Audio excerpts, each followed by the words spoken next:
Mix by AG recording studio.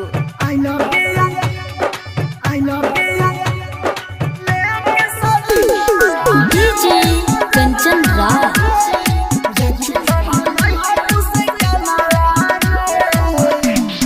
Neem Chowk Chausima Vaishali.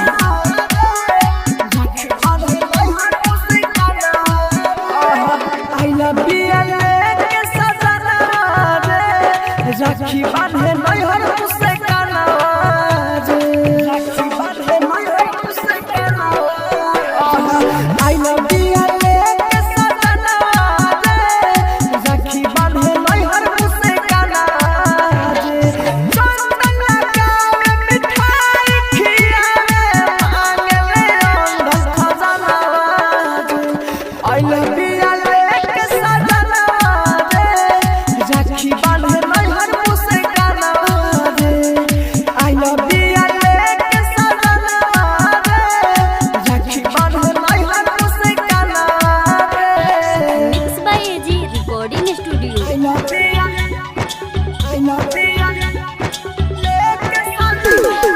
DJ Kanchan Raj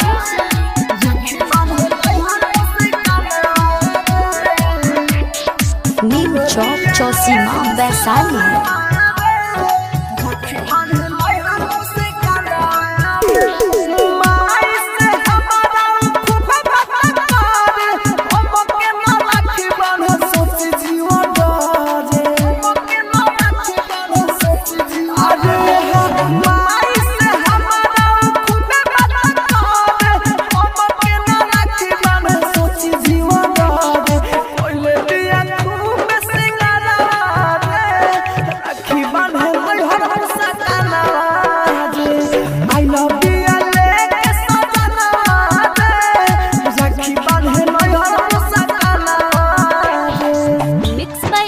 recording studio.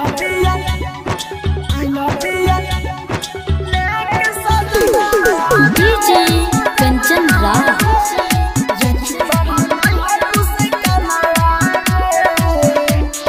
Neem Chowk Chausima Vaishali.